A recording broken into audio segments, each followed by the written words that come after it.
Coucou tout le monde, j'espère que vous allez tous très bien. Bienvenue sur ma chaîne Les Idées de Letty. Alors depuis hier, les températures se sont rafraîchies. Du coup, j'ai décidé de faire la première soupe de saison. Et oui, depuis hier, nous sommes en automne. Ça y est, l'été est terminé. Donc c'est une soupe vraiment des plus basiques, extrêmement rapide avec très peu d'ingrédients.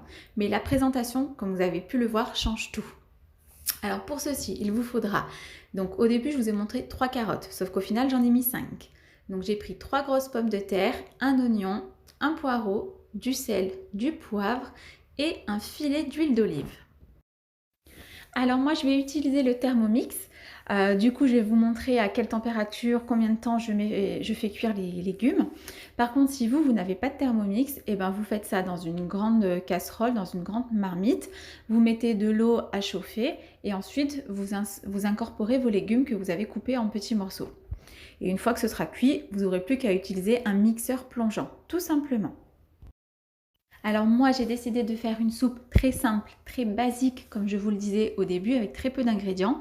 Par contre vous pouvez tout à fait ajouter les légumes de votre choix, par exemple un navet, du potiron, du butternut, de la courge, enfin ce que vous souhaitez. Moi c'est vrai que voilà, on est 4, alors à chaque fois il y en a toujours un qui aime pas ci, un qui aime pas ça, enfin bref. Donc le but c'était surtout que tout le monde mange de la soupe et mange des légumes, donc surtout les enfants. Donc j'ai fait le plus simple possible. Donc sur les images, vous me voyez bien découper tous les légumes. Donc ne les coupez pas trop gros, sinon ça mettra plus longtemps à cuire. Donc si vous voulez gagner du temps, essayez de faire des morceaux, voilà, ni trop petits forcément, sinon ça va déjà être de la purée, ni trop gros. Ensuite, je prends une passoire, je viens mettre tous mes légumes sauf mon oignon. Vous voyez, je vais le couper directement et je vais le mettre dans le bol du Thermomix. Mais tout ce que j'ai mis dans la passoire, je vais quand même les nettoyer à l'eau, bon assez rapidement hein, parce que tous les légumes ont une peau. Mais voilà, c'est vraiment juste pour enlever s'il y a des petits résidus de terre, des choses comme ça, pour bien que ce soit tout propre. Donc je viens ajouter ensuite les légumes que j'ai nettoyés donc sous l'eau. Et donc c'est là où je me suis rendu compte qu'il n'y avait pas du tout assez de carottes. Donc vous voyez au départ j'en avais mis que 3, mais non ça n'allait pas du tout. Donc là vous me voyez éplucher 2 autres carottes et, et ajouter ça du coup dans le bol du Thermomix. Donc là, avant de cuire les légumes, je viens ajouter de l'huile d'olive donc pour donner un peu plus de goût à la soupe, du poivre, mais pas trop parce qu'ensuite je vais en rajouter lorsque je vais dresser la soupe dans des bols. Je vais mettre du sel également.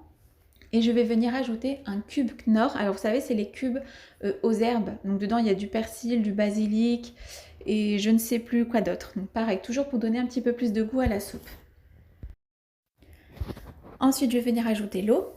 Donc là, vous allez me voir mettre un petit bol d'eau, mais j'en ai mis 3 hein, en vrai. Hein.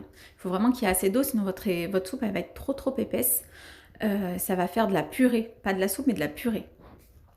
Ensuite, donc pour les personnes qui ont le Thermomix, alors je vais cuire tout ça pendant 28 minutes.